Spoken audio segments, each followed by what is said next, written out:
Ashley, what is our first email today?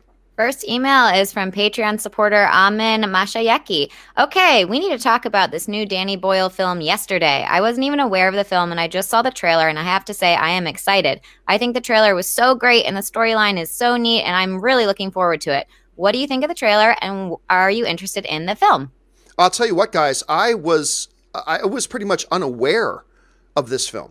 I mean, I knew it was coming. I had heard about it. We talked about it. But I think, Beatles. By the way, I'm one of the few people in the world who's not a big Beatles fan. I really don't care about the Beatles that much, which always, I mean, if Scott Mantz packed a knife, he would probably be drawing it every time I say that. But yeah, I'm not a big fan of the Beatles. But I was going to say, I hear Scott Mantz crying right now. I can hear him screaming somewhere in the world right now. Yeah. Not a big Beatles fan, so didn't care all that much. Watch the trailer, though. I'll tell you what. This trailer is pretty awesome. You hear the concept. Okay, a guy wakes up and all of a sudden the world never heard of the Beatles. Mm-hmm. And he can play the Beatles songs and become famous. So like, okay, that's interesting. But you watch the trailer and watch how it kind of plays out. And as I was watching it and watching it playing out, by the way, they put the perfect stuff in the trailer. Because, there's always a question about, okay, which elements and which parts do you want to put in the trailer, which parts do you not? But that whole scene when he's sitting down at the table with his friends and playing, I can't remember which song it was yesterday. He was playing Yesterday, and everybody's saying, wow, that's nice. Did you write it? And he's just completely confounded by it.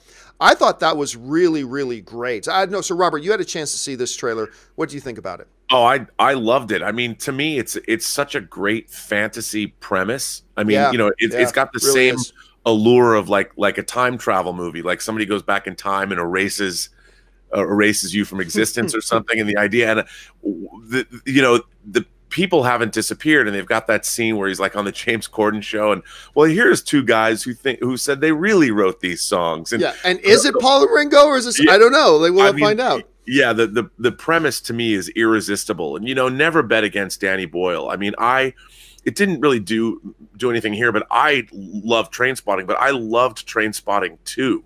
I thought Trainspotting 2 is one of the greatest sequels ever made. Nobody saw it, but I mean, whether he's making Slumdog Millionaire, and part of the reason that he left Bond 25 was because he was working on this film, and he's like, if I can't do what I want to do, then I'm not going to do Bond 25, which bummed me out. But this movie looks wonderful, wonderful. Can't wait. Ashley, you had a chance to see this trailer. What did you think about it? Well, I'm a huge Beatles fan. I have all of their vinyls. Yes, Rob, I have vinyl. Leave me alone. You millennial. I mean, my vinyl are your Blu-rays, okay? But I have probably I don't know, 10 Beatles albums, and I grew up with them, so I'm very excited. I didn't even know this movie was happening, and I just saw the trailer this morning. And it's kind of funny because the premise seems like something like that I would think of for like a sketch. Like, oh, what if? And it's amazing that they actually went through with it and made this movie happen. And then I loved the construction of the trailer. It got me hooked right away, and all the characters seem delightful. And I think it's going to be a hit. So I'm excited. So all across the board, we're all saying thumbs up for this trailer. Yes. Oh yeah. Can you imagine how much they had to spend to get the rights to all those Beatles songs? That's probably the whole budget. To be the person singing them. that had to be the whole budget.